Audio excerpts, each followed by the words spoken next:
Chapter 7 algebraic identities का worksheet 6 करने जा रहे हैं हम। हमने ऑलरेडी वर्कशीट 1, 2, 3, 4 और 5 को कंप्लीट कर लिया है। अगर तुमने नहीं देखा है तो जाके देख लो। और इस वर्कशीट में हम कौन कौन से आइडेंटिटी यूज करने वाले हैं, सबसे पहले है ये a प्लस बी का होल स्क्वायर वाला। फिर है ए स्क्वायर माइनस बी स्क्वायर जो कि इक्वल होता है ए प्लस बी इंटू ए माइनस बी के। एक होता है ए माइनस बी का होल स्क्वायर, इस आइडेंटिटी को यूज करेंगे। और फिर ए प्लस बी प्लस सी का होल स्क्वायर, इसे यूज करेंगे।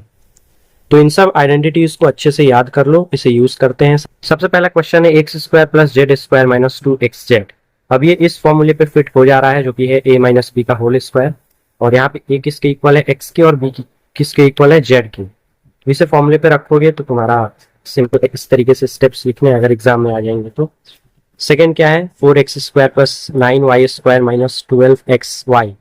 तो अब इस टर्म से तुम पता कर सकते हो कि xy एक साथ है, मतलब या तो ये फॉर्मूला लगेगा या फिर ये लगेगा।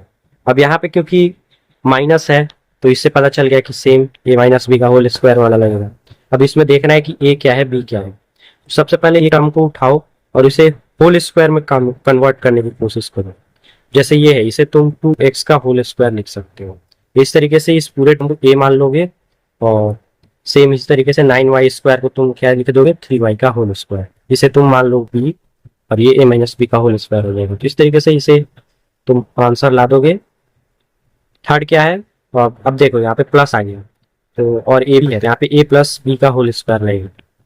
तो ये वाला फॉर्मूला लगा देना, a और b को अच्छे से देखना। ये a अलग है और ये फॉर्मूला वाला a अलग है। तो इस फॉर्मूले वाला a को a मान लो, ऐसे कर दो।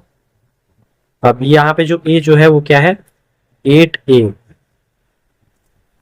तभी यहाँ पे स्क्वायर जो है 64a स्क्वायर है। इस तरीके से लिखो, आंसर तुम्हारा आ जाएगा।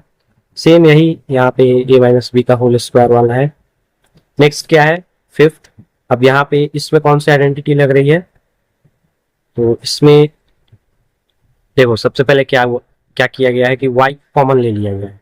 और y को क्यों कॉमन लिया गया है, क्योंकि एक्स स्क्वायर वाई और y अलग, ये इन सब में से तुमको सबसे पहले जो चीजें कॉमन ले ली जा रही हैं वो ले लो। इसमें से y कॉमन ले लोगे, ये जो पास बचेगा इसमें तुम सिंपली a माइनस बी का होल स्क्वायर वाला फॉर्मूला यूज कर लोगे। और y को अलग से मल्टीप्लाई कर देना क्योंकि ये कॉमन लिया है तुमने।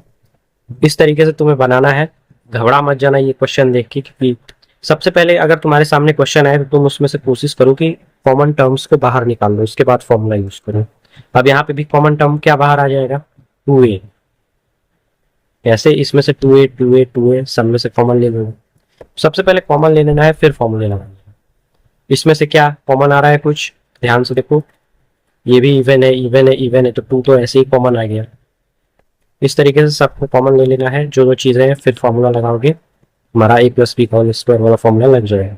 अब यहाँ कॉमन नहीं आ रहा है कुछ भी, और ये बस 2 ही टर्म है, तो ये तुमको याद होना चाहिए। एक फॉर्मूला होता है ए स्क्वायर माइनस बी स्क्वायर, जो कि होता है ए प्लस बी इंटू ए माइनस बी। तो ये फॉर्मूले पे ये फिट हो रहा है। 64 स्क्वायर को तुम क्या लिख दोगे, 8x का होल स्क्वायर। 8x क्या हो जाएगा, a। उस तरीके से तुम्हारा आंसर आ जाएगा। 9th देखो सेम वैसा ही है, 10th भी वैसा ही है। लेकिन देखो हाँ, अब सबसे पहला काम क्या होता है, कॉमन लेना। यहाँ पे तुम कॉमन ले पा रहे हो, 16b को कॉमन ले लोगे तो अंदर क्या बचेगा, ए स्क्वायर माइनस 4b स्क्वायर। अब इस वाले पे ए स्क्वायर माइनस बी स्क्वायर वाला फॉर्मूला यूज कर लेना, आंसर आ जाएगा तुम्हारा। सेम इसमें भी एक्स वाई कॉमन ले लोगे और आंसर आ जाएगा।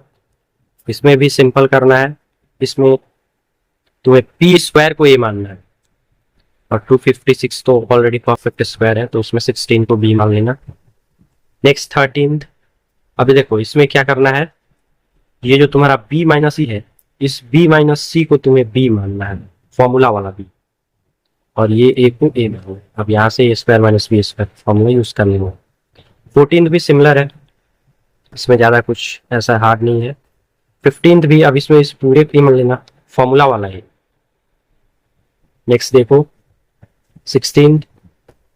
अब देखो 16th में क्या होगा, तो सबसे पहले तो क्या करना है, इसे फैक्टराइज कर लेना है, ब्रैकेट में अलग अलग कर लेना, और ये ऐसे कुछ बन जाता है।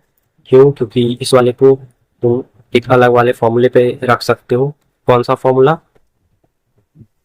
ए माइनस बी का होल स्क्वायर फॉर्मूला।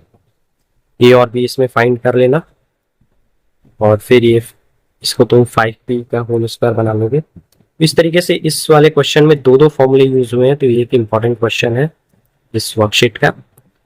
तो इसको एक अच्छे से देख लो, सारे स्टेप्स को कैसे कन्वर्ट करना है। सबसे पहले a माइनस बी का होल स्क्वायर वाला फॉर्मूला लग रहा है, फिर a square minus B square वाला फॉर्मूला लग रहा है।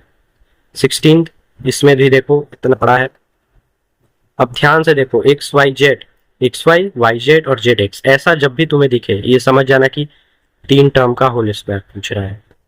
ए प्लस बी प्लस सी का होल स्क्वायर होगा, फॉर्मूला लगाओ, आंसर ला दो। 18 क्या है, सेम उसी तरीके से। अब माइनस देके कंफ्यूज मत हो जाना, क्योंकि यहाँ पे ये पीसी जो है वो नेगेटिव में भी वैल्यूज को ले सकते हो, तो इस तरीके से तुम्हें लिखना है। 19 भी सेम है, माइनस में है, तो यहाँ पे ए बी और सी, बी वाला वैल्यू जो है वो माइनस में आ जाएगा। 20 भी सिमिलर है। हाँ, एक चीज जो तुम कंफ्यूज हो सकते हो कि हमें कैसे पता चलेगा ए नेगेटिव लेना है कि बी या सी, तो ध्यान से देखो। अब यहाँ पे 12 वाई जेड पॉजिटिव है, वाई और जेड का मल्टीप्लीकेशन पॉजिटिव आ रहा है, एक्स और वाई का मल्टीप्लीकेशन नेगेटिव आ रहा है, और जेड और एक्स का मल्टीप्लीकेशन नेगेटिव आ रहा है।